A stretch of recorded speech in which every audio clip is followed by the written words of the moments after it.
Like I could feel the fear in the room, but it wasn't like I was not in fear. Mm-hmm. I was not scared. I could sense that there was like a battle in the spiritual realm for my daughter's life, but I already felt like I knew the outcome. Like I knew that she was going to be okay. So Well, it was a really odd experience to hold both of those, like the fear and the hope.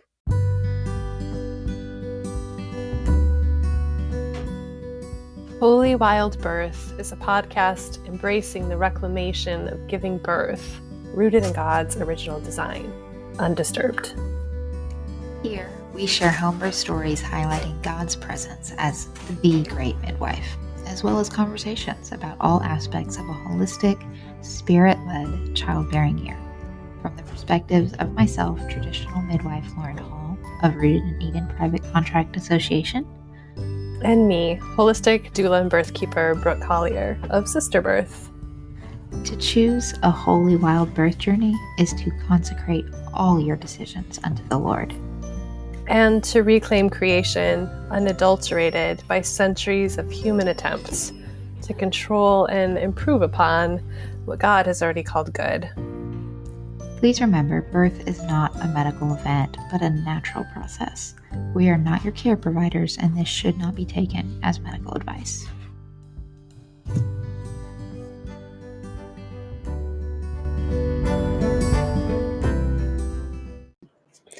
Welcome to another episode of Holy Wild Birth. On today's episode, I have Allie with me. Allie worked with me in Embrace Birth Journey when she was very barely pregnant, and I got to walk with her through the miscarriage, the rainbow pregnancy and baby, and birth experience and postpartum NICU experience that she's going to talk about on this episode. She's going to walk us through all of it, the entire year of grief and loss, followed by hope and triumph, followed by challenges that she had to learn to overcome, and all of the beautiful life lessons she gathered through that process about acceptance and advocacy and trusting God. So I hope you'll get a cup of something warm to drink, sit down, and enjoy Allie's story.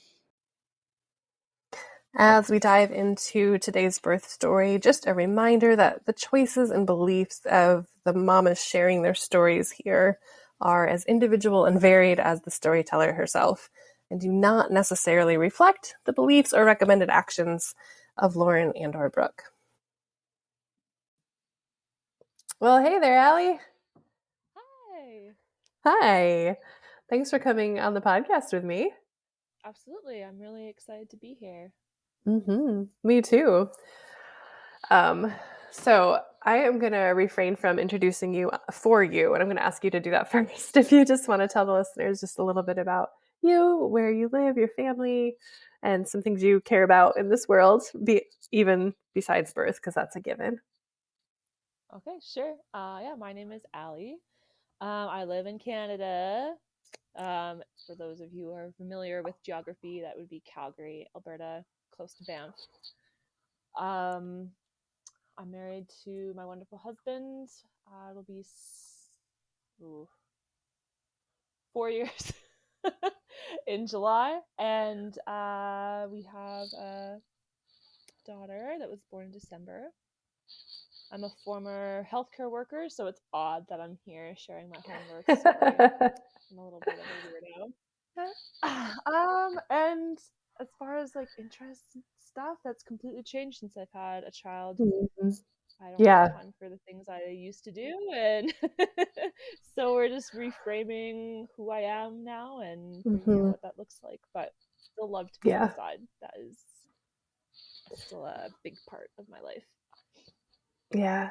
Oh man, that just makes me, this is such a side tangent, but it just brings back, I so keenly remember that after the first baby, all the identity, like, what am I? Who am I? What do I care about? Like, just all the reorienting of identity and like time. And yeah, it's so intense, that first baby. It's so intense.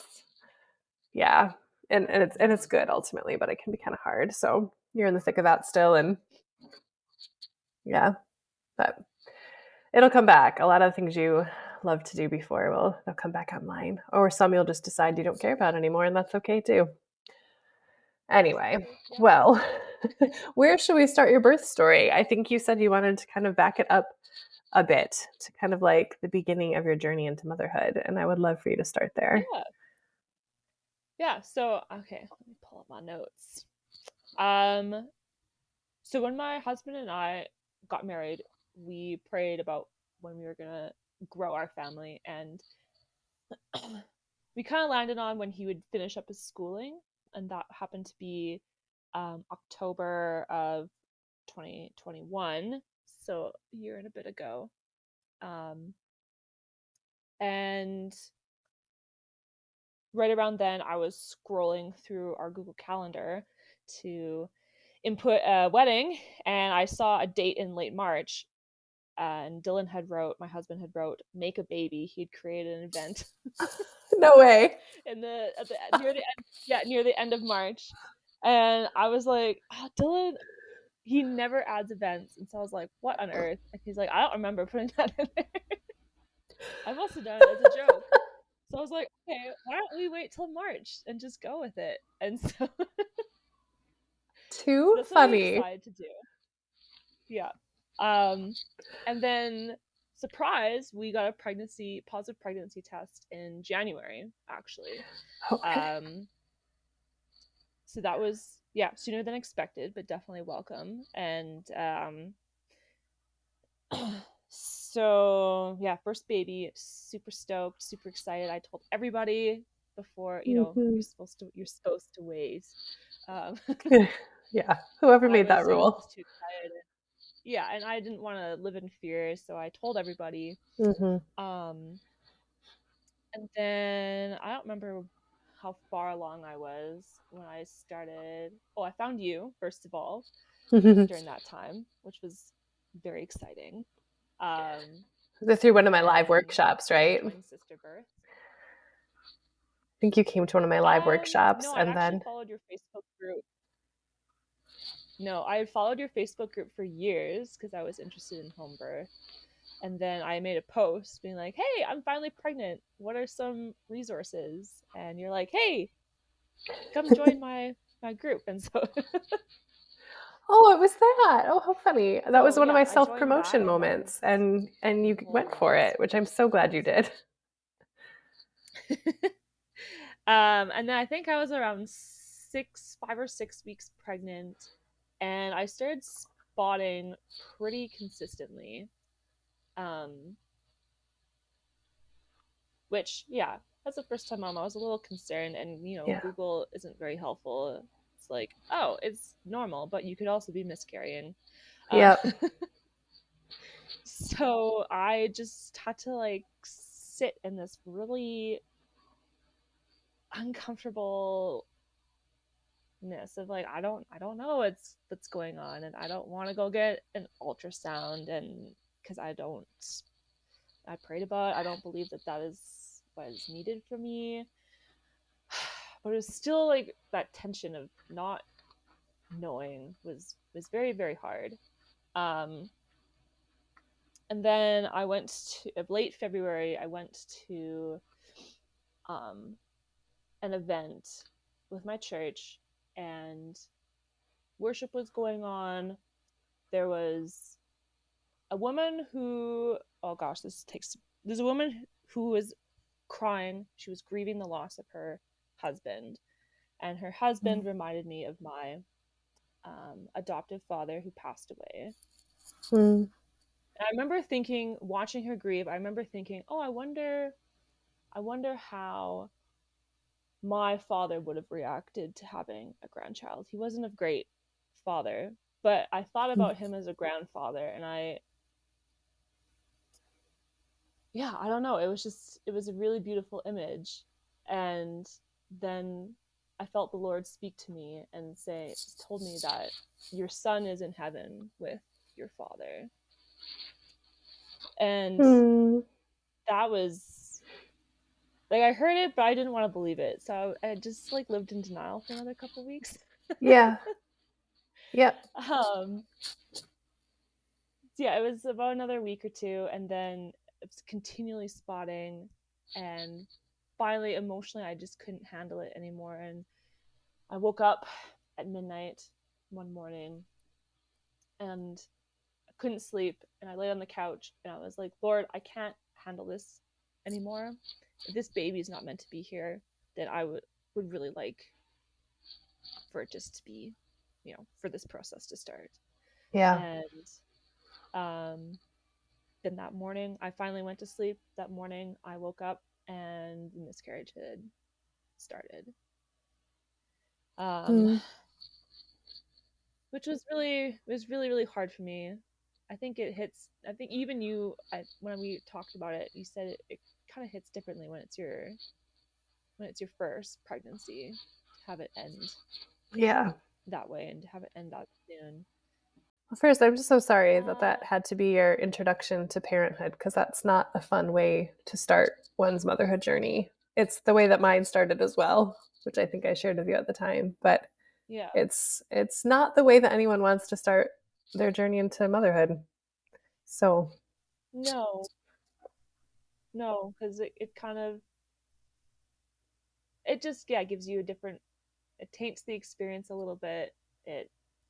You're reminded of the fragility of life before you feel like you're ready for that lesson. I don't know. Yeah, so that happened. It was significant for me in many ways. One, because with my past, I have a history of when emotional things happen to me, or really hard things happen to me, I tend to put a wall up and kind of run away. But this was the first time in my life that I remember just opening up my arms to the Lord and welcoming that pain into my life, and just experiencing it fully for what it was. And it was really really hard, but it was also really really good, because I could feel the Lord comforting me in those moments and speaking to me, into my heart really deeply. And I just felt like I was fully able to embody and experience that moment. What a gift. Which you wouldn't you think miscarriage, you don't think the word gift usually, like those two don't tend to exist together. No, but it's been my it experience also that the Lord seems especially near in those moments. And I can't tell you how many women have shared similar things with me about their losses were a moment where they felt Jesus closer than maybe ever. So I feel like that says so much about how much he cares for even the lives of our unborn children. Like, even that he went ahead of you and told you, like, your son is in heaven with your dad. Like, he didn't say your embryo or your fetus, your son. Like, the honor and the weight on that is so kind and shows so much how he cares. Yeah, and it was even another layer of healing in processing the loss of my dad. Because we didn't have much of a relationship, I hadn't thought of him much at all since he passed.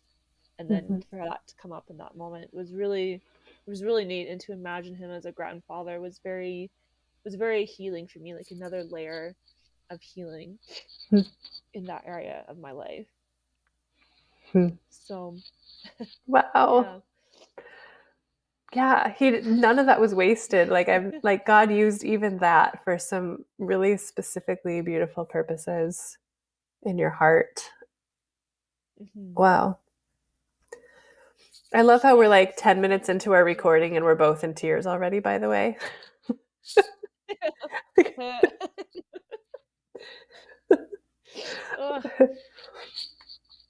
Yeah. It's beautiful.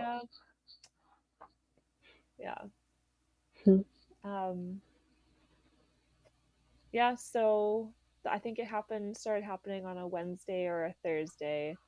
And so then when the weekend, my husband continued to go to work, and I was unemployed, so that was fantastic to not have to worry about anything. So then the weekend rolled around and we lived near a river, and so we walked down to the river and just held a little memorial for between the two of us, which was really beautiful. And this little bird flew and hung out, like came up right next to me, which was, it just felt like the Spirit of God was with us in that moment, and we were able to name our son Jack and say goodbye, and yeah, kind of, I don't know, I want to say like wrap it up in a bow, but it doesn't make much sense. Just kind of put like a finality to that. Yeah. Like mark that moment and mark your son's life. Yeah. Embrace it for what it was. And yeah. And afterwards I sought out, I call her my spiritual mom.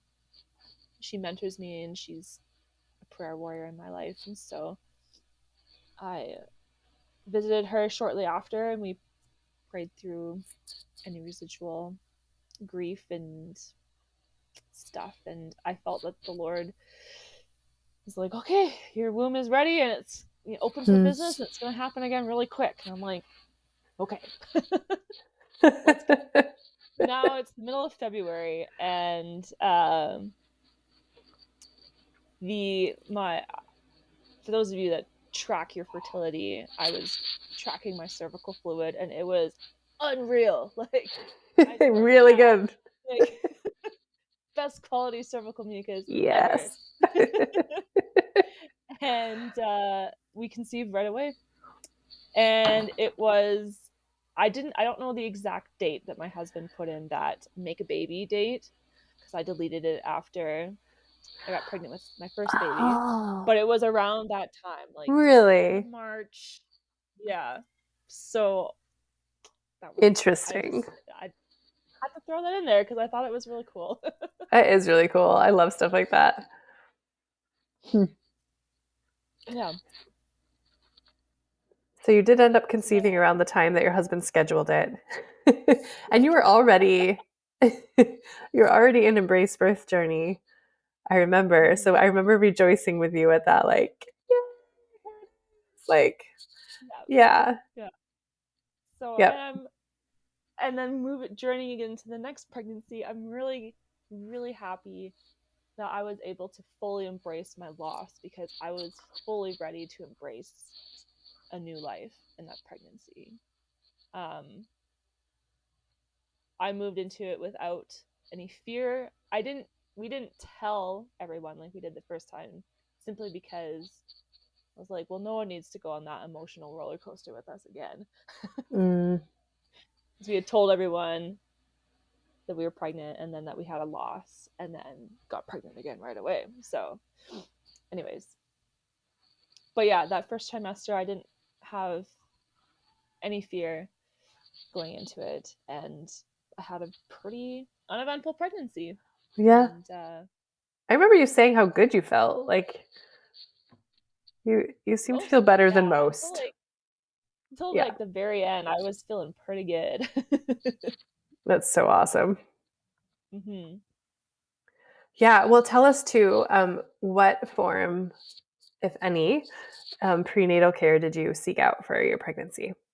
Oh, yeah. What did that look like? So here in Canada, it depends on your province, but if you have midwives, it's either illegal to be a midwife or they are licensed midwives. So we did manage to find a traditional midwife in our area. Of course, she's quite pricey. To preface, public health care, midwives are free here. So she was quite pricey, and the Lord led us to purchase a house while I was pregnant, and I was like, oh, I don't think we can budget numbers wise. And so we,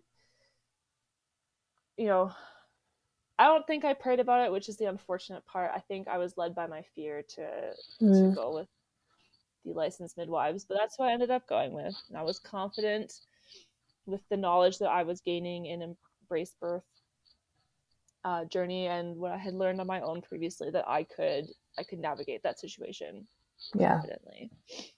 And I did. Like, I declined pretty much everything, and I just happened to find a good birth team, so that was really fortunate. And I did well, actually no, I did lead.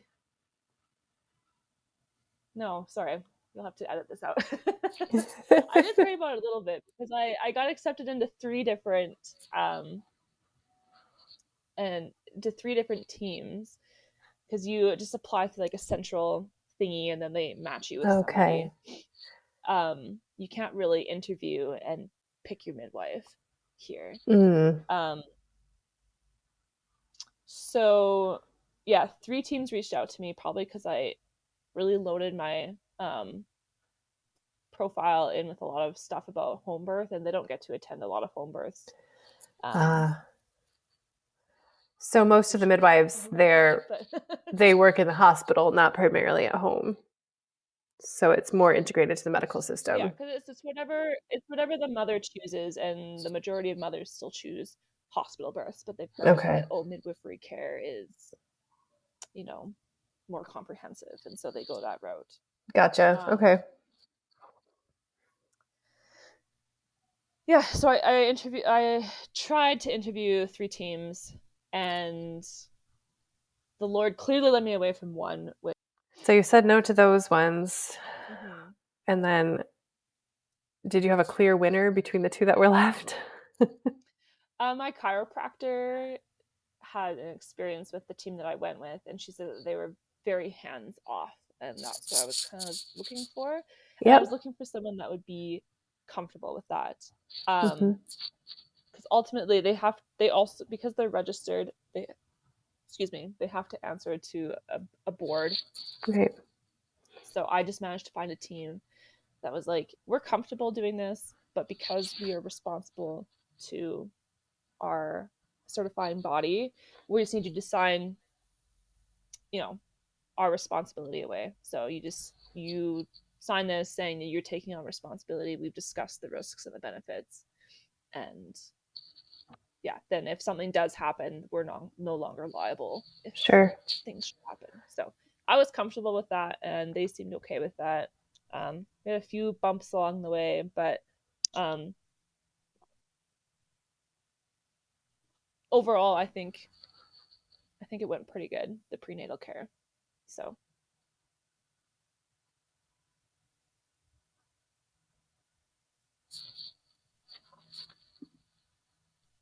I think I've lost you. I think you're frozen.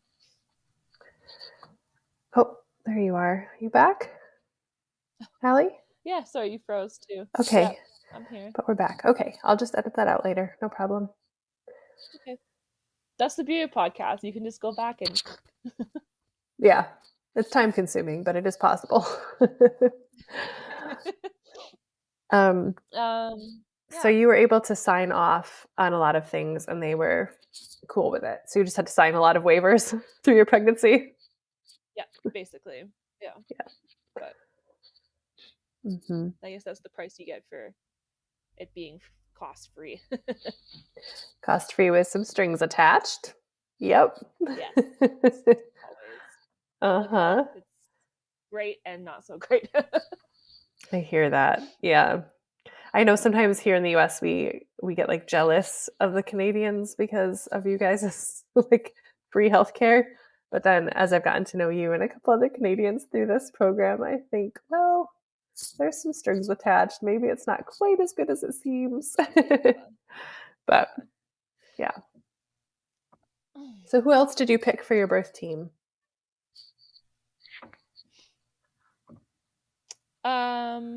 Oh yeah. So I had a doula who ended up not being able to attend the birth. She sent a backup in her stead, which was not ideal. But then I also decided I read the book Holy Labor. Yeah. And that really shifted my that was like the main event in my pregnancy. It really shifted my perspective to having a more spirit-led pregnancy and delivery.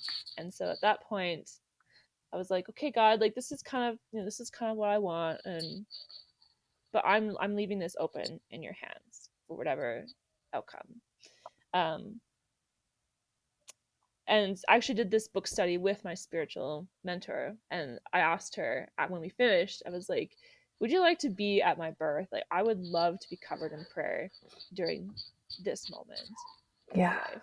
And so that, I'm so glad I made that call, because like the Lord was really impressing on my heart to invite her into that space, and I'm very, very glad that I did. It made all the difference in the world.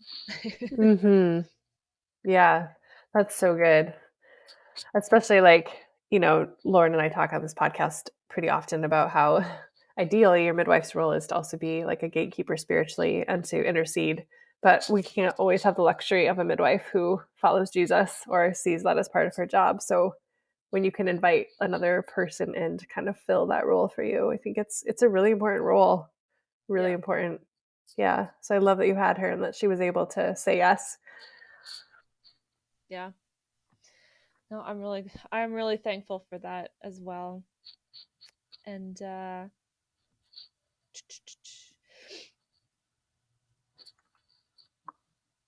yeah, so I guess we can move on to the actual birth story, because it wasn't much to share about pregnancy.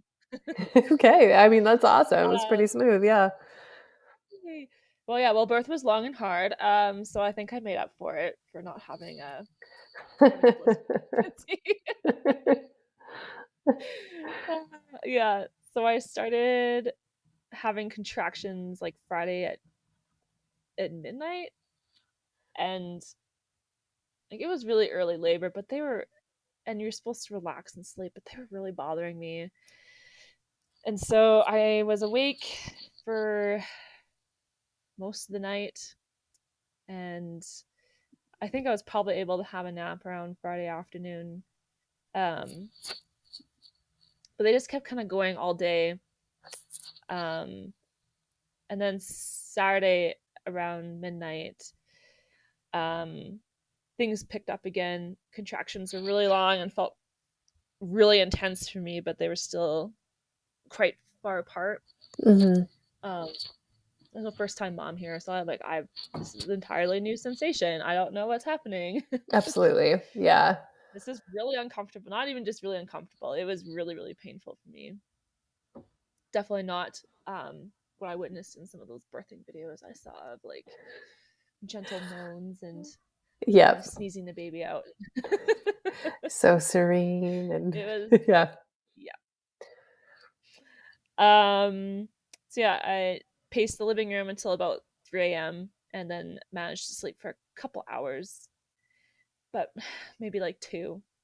And I got up because it was just too much. I was like, okay, I'm gonna get in the bath. At this point, I'm vocalizing like super loudly, but they're still very far apart.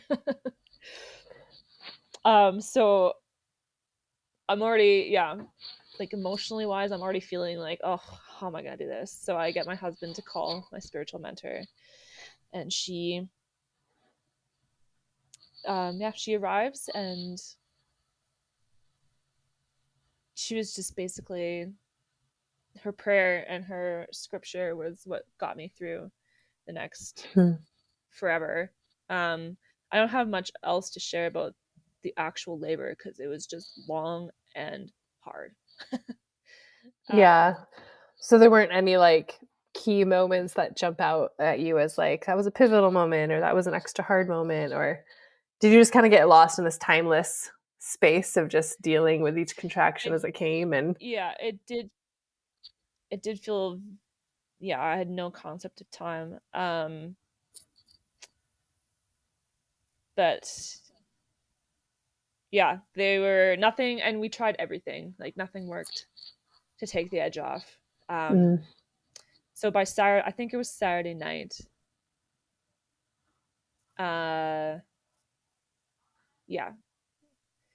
Saturday night, because I remember being super depressed that the sun was setting again, and I was still in pain and still like no sign of a baby. I was exhausted. I hadn't slept much. I was roaring so loudly that like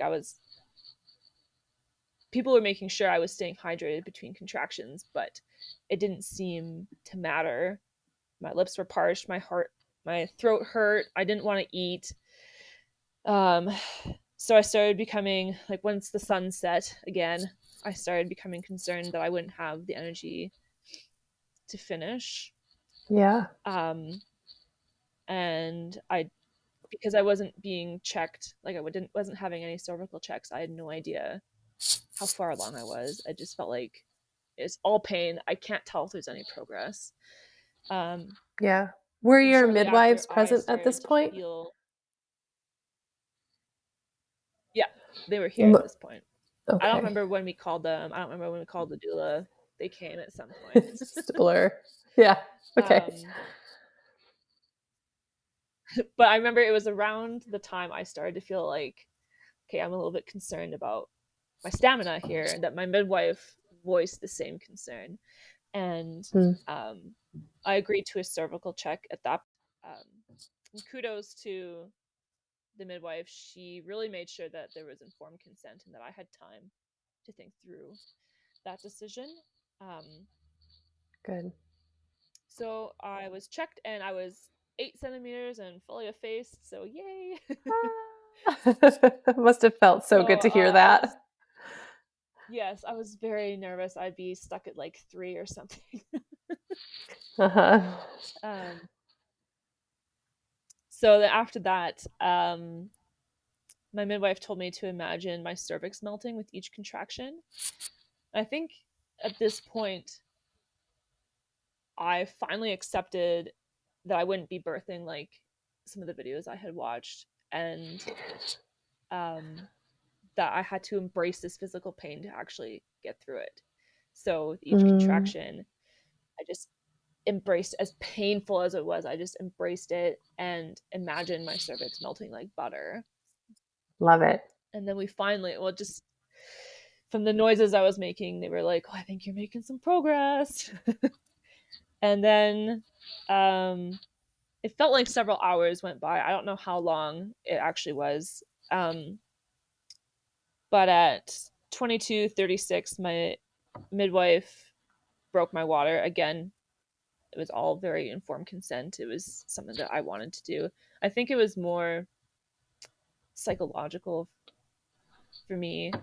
Anyway, it's just like, okay, this broke, now things can move faster. Yeah. Well, and physically there's some reason for that too, right? Because then you're removing some more of the what has to come down and through, and things do tend to speed up significantly after waters have ruptured. So which is funny because I looked over my birth notes, because I've been telling everyone I was pushing for 4 hours, and that it was hours and hours and hours after my water broke that I gave birth. But at midnight, the record says I was fully dilated. I wasn't checked, so she must have been guessing just for the sake of her paperwork stuff. Yeah. And then I started pushing around 12:30 a.m. and baby was born at 1:22. So that is not 4 hours. No. Too funny. I probably felt like 4 hours. Felt like eternity. I asked my husband, I was like, did it not feel like forever? And he's like, yes, it felt like an eternity. Oh my word, how interesting. Yeah. So, but I really like pushing. I felt like it was finally there was progress being made, and it was really hard work, but it wasn't as painful, which was really encouraging for me. I got like a second wave of energy, and I just wrote it. It was awesome. Yeah. And my midwife told me to wait until the urge to push was so unbearable that I couldn't resist it. And so I began to work with that, and because I was so excited, I decided to experiment a little. I pushed with the contraction, but then also pushed in my own strength. And I was just struck by how different that is. Like the pushes I did on my own were completely useless. They made no Oh, like difference between when I worked with contractions? my body. You tried to push Yeah. between? So I would try and just push push with like my ab muscles. And I've never tried that. I was like, oh, awesome. I can feel the baby moving. This is amazing. Let's try and move it faster. And Yeah. nah. Nope. Twice. And then later and later I thought about women who don't have the opportunity to work with their body, and like, wow, and like no wonder that must be so hard, and how much damage that would do to your body, not being able to work with those contractions. But yeah, so I just quickly ditched that route, and I trusted that God would be directing my body. Yes. And yep, could feel her head came down, the ring of fire, and I was so proud of myself. I was able to slow down and just allow the tissues to stretch. I was like, yes, good job, first time mama. Seriously, that's great. Yeah, so once her head came out, woof, the rest of her body flew out, and I was in the pool at that point, so I immediately picked her up. Her eyes were open, and I just, that first look is so cool. She looked really surprised to be there, like, what just happened to me? That moment was really, really cool. I'll remember that forever. Yeah. But then, as you know, you've heard this story before, then things very quickly divulged into absolute chaos from there. So like right after that moment where we locked eyes, I knew that something wasn't quite right. Like my daughter, she was alert, trying to breathe, but couldn't quite get her breath out. Yeah. My first instinct was to suction her nose, like put my mouth on her nose and suck out all the snot. But at that point, this backup midwife had arrived, and I didn't know who she was. And like in that moment, I second guessed myself, and I became worried about what they would think or how they would react. Which is interesting because I learned later that the backup midwife is super intervention loving. So I wonder if I just like felt her need to jump in there and do her thing. But yeah, so the midwives went to work and they gave her breaths. There were no improvements, so the cord was cut at around 4 minutes. And they brought her over to the couch and they suctioned her out, gave her oxygen, and they called 911. So at this point, yeah, I'm just sitting in the pool. I was in a really weird headspace while this was happening. First, I felt like my head was kind of like in a mist, like in the clouds. Like I was in no position at all to make any well thought out cognitive decisions. But yeah, in that space, like I was, like I could feel the fear in the room, but it wasn't like I was not in fear. I was not scared. I could sense that there was like a battle in the spiritual realm for my daughter's life, but I already felt like I knew the outcome. Like I knew that she was going to be okay. So it was a really odd experience to hold both of those, like the fear and the hope in one moment together.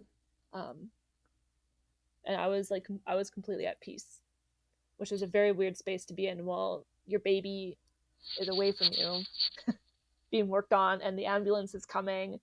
Yeah.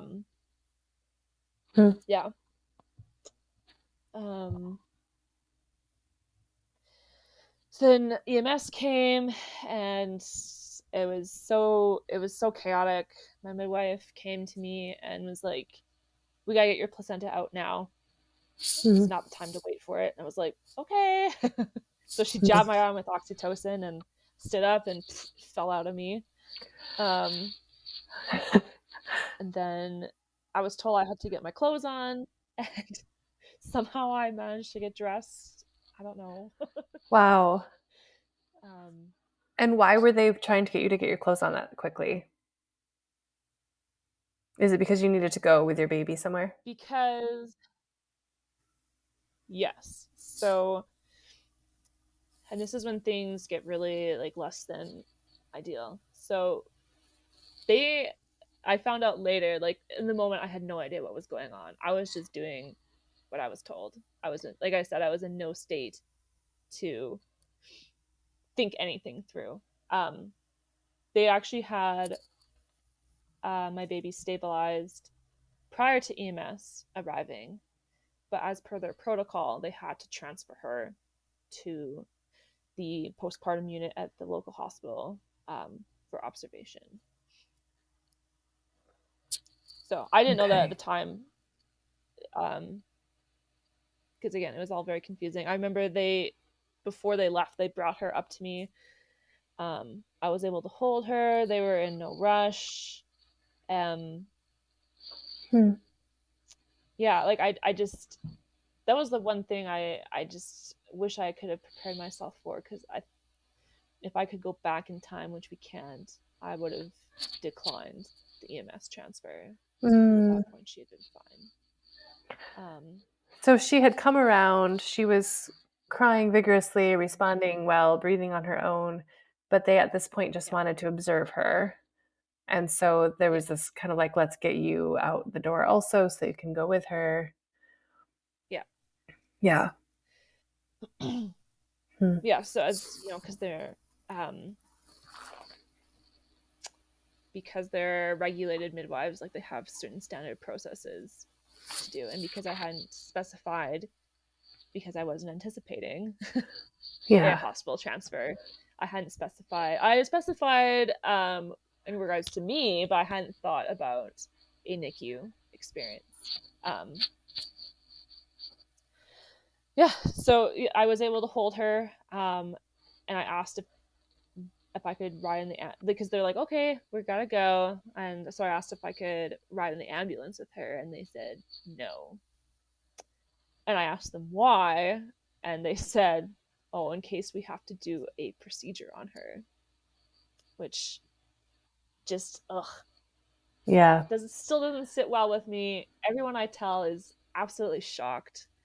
In hindsight, I'm not shocked. I worked in the system. I know how it is. So Well, it's that way here too, for whatever it's worth. Like they don't routinely let moms ride in ambulances with babies at home birth transfers. And I've always thought it is ridiculous, but that is like just their protocol and they're not flexible about it. So and it's so ironic because you and I know that your baby being close to mom, like skin to skin, is actually very protective for the baby, for regulating body temperature and heart rate and respiration.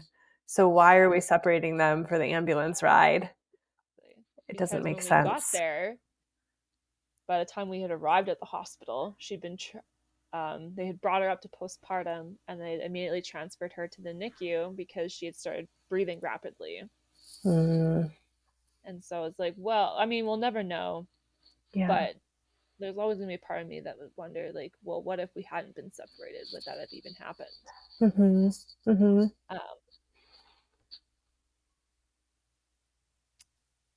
Yeah, so I don't know how much you want to chat about that experience. Yeah, and the NICU thing. Yeah, I would love for you to say as much or as little about it as you feel led to say right now. I think I'm glad you're bringing it up because what you said earlier, like you had thought about transfer for yourself, like what if you need to go in for a bleeding or tear probably, but you hadn't necessarily thought about what that might be if your baby needed the transfer and how to navigate NICU. And I think you're definitely not alone. I don't think most of us home birth moms have really thought through that or even know where to start thinking through that. And so you got kind of thrust into that situation with very little premeditated like plan of how you would approach it. And I know it was rough and I know it's still relatively fresh for you. But I'm wondering if you might have some nuggets of of just insight or wisdom that embedded in that story. But yeah, I would love to hear how that was for you, and what you would advise other moms to think about, even if that they find themselves in a similar situation. Sorry, you cut out. What did you say? I cut out. Yeah. I just invited you to share a little bit about what that experience was like for you, and any words of wisdom you might have for other moms who might find themselves in that situation, NICU situation. Share as much or as little as you want. Yeah, I guess I can start with the words of wisdom. The main one I would say is to, during your pregnancy journey, really just pay attention to what the Lord is saying to you, and don't ignore the little promptings, because I had three in total. One I listened to, and two I was like, nah, I'm not gonna need that. The one I did was pack a hospital bag, which I'm very glad I did. And the other two, I felt prompted to collect colostrum, and I didn't do it. And I felt, when it came around time to test for group B strep, my midwife was totally fine with me not doing it, but she brought a different perspective forward of, sometimes moms just get swabbed, because if your baby gets transferred and they don't know your status, they'll treat the baby as though they've been exposed. Yep. And you'll be very hard pressed to get them off those antibiotics. And again, I was like, yeah, I don't think I need to do that. But I felt that prompting that maybe you should do this. So that would be the main piece of wisdom. And then, yeah, for during the NICU stay, again, just to be really prayerful, because one of the things the main struggle that I had in that time was having worked in the hospital and having heard stories come out of, they call it medical kidnapping. That's not what the hospital would label it as. If the parents do not agree with the course of treatment for a child, then there is the possibility that the hospital could take temporary custody of your child.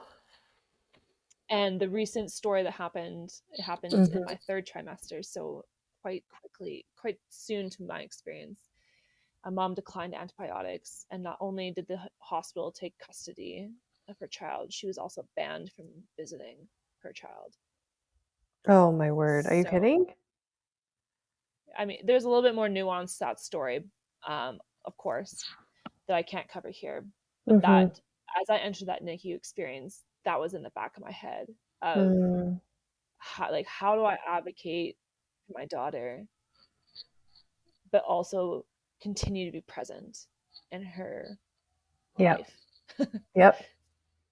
Like to push just enough, but not too much to get like flagged as one of those moms who isn't a fit parent, essentially. And you're already coming in being flagged because, they see the worst of the worst. So home births are already frowned upon there. They brought up the water birth. It felt like they brought up the water birth every possible time that they could.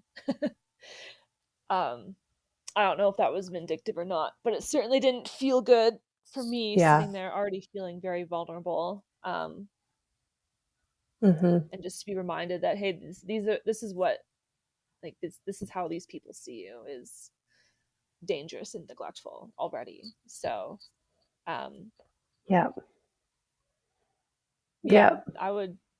that's what I'd have to say about that. Like, I wish I didn't have to say tread carefully, but that's kind of what I would. That's real. No, I think that's really good advice.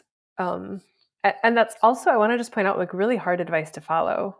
And I remember even talking with you when you were in the middle of this NICU thing, and you had some strong hunches about what your daughter needed. And you were like, how do I push for that, but not get in trouble? And then also on top of that, you have postpartum hormones. So here you like it's so vulnerable because you have just given birth, your body is tender and sore, your emotions are all over the place because of hormones and the fact that your baby even has to be in the NICU in the first place. And then on top of that, you're having to like try to follow your mother's intuition while also not making a misstep that would end up in you getting punished for it. And that's hecka hard. Yeah. And not even me being punished for it. Because ultimately, if I had been, my husband and I had been banned from visiting, that would have negatively affected her way more than it would Absolutely. have affected me. Yep. Like, I'm an adult. I can recover. Like, I know how to go and take care of myself after that. That child does Yeah. not. Yeah. Yeah. Speaking of the hormones, one day in particular that was very challenging was the day that my milk came in. Yay! Because also for a lot of people, it can be a very emotional time, as you stated in your course. Like, just expect that it could happen. Yeah. And that day, I got to hold my daughter, not for the first time, but we got to hold her, and she was finally free of all her breathing tubes and stuff. And we got to try breastfeeding. Yay! Finally, I've been waiting for this moment, and her umbilical, what's the word? Umbilical IV line got jostled during that process.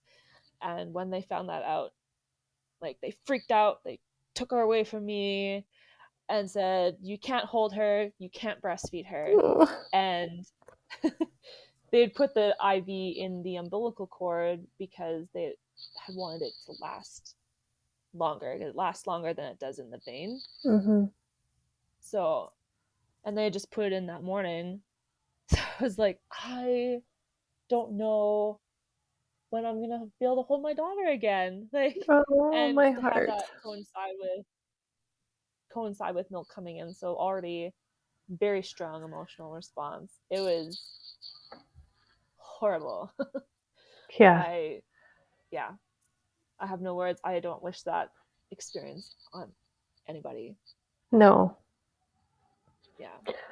No, it's so inconsiderate of a mother. Like, it feels like NICUs are not designed to even think about what mothers need and the fact that they just gave birth and that they might need to lay down and that they need to hold their babies and that the babies need to be held. I think some of the nurses were kind of trying to think about me. They would always reassure me, like, "Oh, you can go home and have a nap and have a shower and things will be okay here." Like, I don't want to go home. Right. Like, why are you anyways, it was yeah, they definitely do not consider the whole family unit as part of that experience. I expressed several concerns about breastfeeding because she had to be there for 7 days because of antibiotics, which I did not agree with. Her cultures were negative, but again, it was that really sticky point of how far do you push. Yeah. Yeah, I had expressed concerns they were going to bottle feed her. And I was like, okay, well, I don't know any mom who's been breastfed successfully coming out of the NICU, and I've heard of nipple confusion. Like, how can we navigate around this? And I was told, you can work it out when you get home. Wow. That's the best they can do, huh? Which, yeah. Yeah. Yeah. So it just, I don't know, the whole experience just really opened my eyes to, I don't know. I guess it was a jump start into how hard being a parent is. Yeah. and all the forces that can oppose your God-given natural instincts. And yeah, it was just really challenging. So challenging. And as I listened to you tell that story, and as I've listened to other friends tell their NICU stories, the tone, the vibe is almost like, whose baby is this? Like, Yeah. it's almost like they have become the authority and the parent, and you end up having to ask permission to do for your child what you instinctively desire and need to do. And it's just so hard to, yeah. Yeah, that was very much our experience. And it ingrained so deeply on me that when we finally left the hospital, I called my mom. I was like, Mom, I don't think I can do this. Can you come over? Mm-hmm. And she spent the night with us, and which was really good because the last few days I wasn't sleeping at all.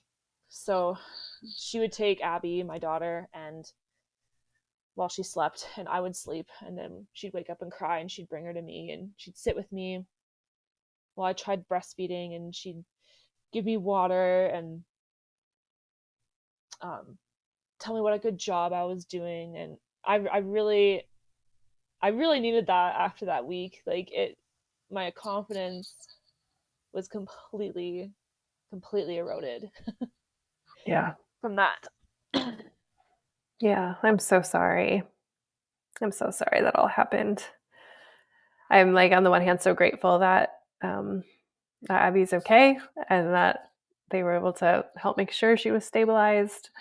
It just seems like there's so many things that could be improved about the road to getting her home. And yeah, you have this powerful moment in your actual birth, which is a moment where I think we get a boost of confidence in our ability to parent our child, because it's like, I just did that. I birthed my baby myself. And then the NICU kind of came in inadvertently, took that back from you, and undid some of the powerful stuff that you got through your birthing moment.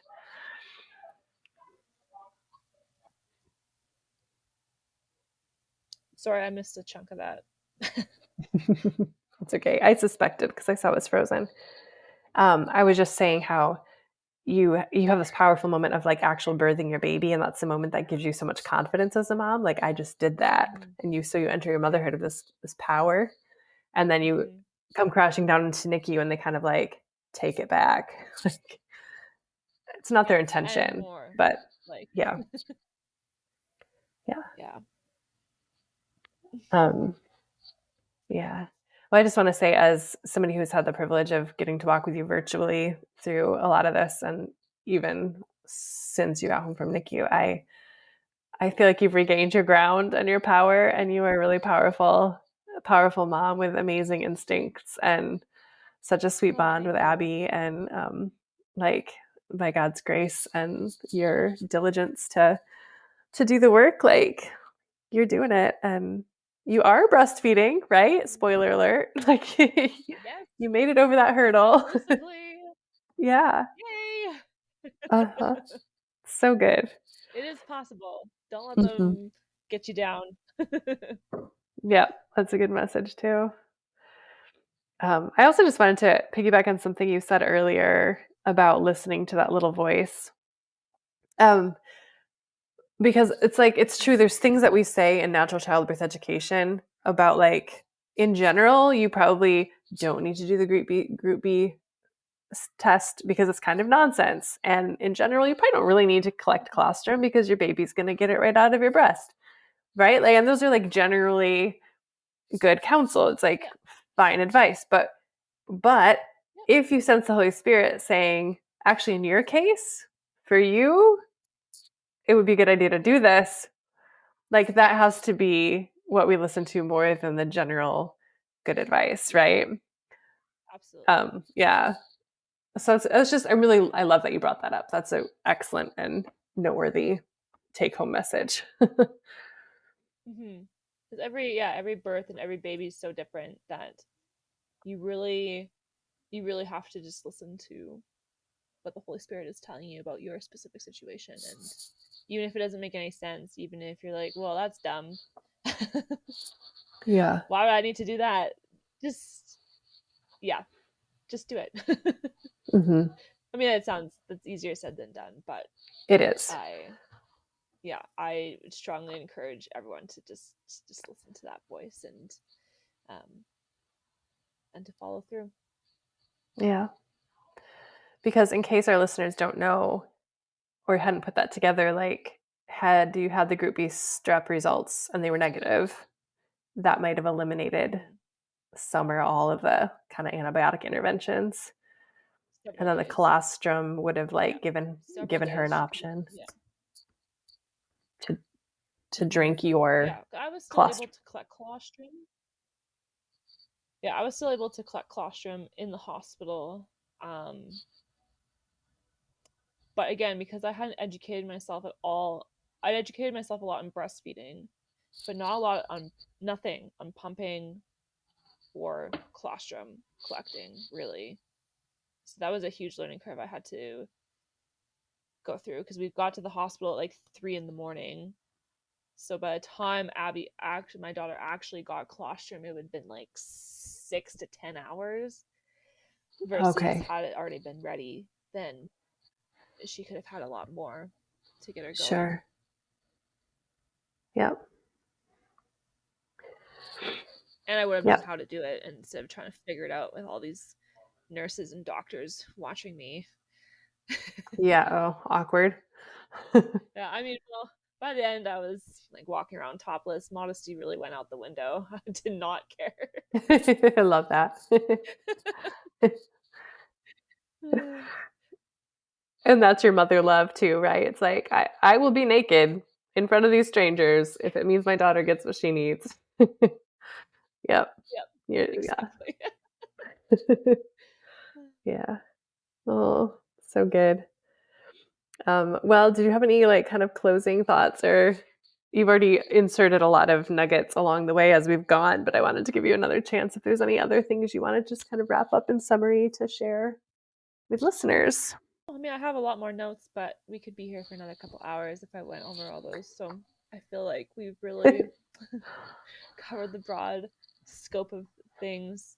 If there's any of those notes that are jumping off the page at you right now, you should go for it. I don't know how this will fit in, but another hard part about being in the NICU, I don't know how many people who haven't worked in the hospital know this, but having a history of working in healthcare, I know that the number one cause of death or injury in the hospital is medical error. So I don't know why I feel led to insert that, because again, it's that hard dance of you have to question what they're doing, because it's so easy for them to make a mistake. But then again, it's that how far do you push? Yeah, you can, I would say, just ask a lot of questions in a very polite, friendly tone, just so you can understand what is going on. So there's another extra set of eyeballs on what's going on, from a different perspective, because that can sometimes be the difference between a serious event or a death. I mean, I don't want to put that out there, but that D word, but it's very real, and healthcare workers don't like to talk about it, but it's the truth. Yeah. No, that's a great cautionary word. Thank you for sharing that, especially from your insider perspective. Well, I'm so grateful that you were willing to come on and share all of that, that whole journey. I love just how God. Yeah, it was quite the year for you. And it all flows, and some beautiful themes in there, and a beautiful story of a maiden becoming a mother. So thank you so much. Yeah. Absolutely. Thank you for having me. My pleasure.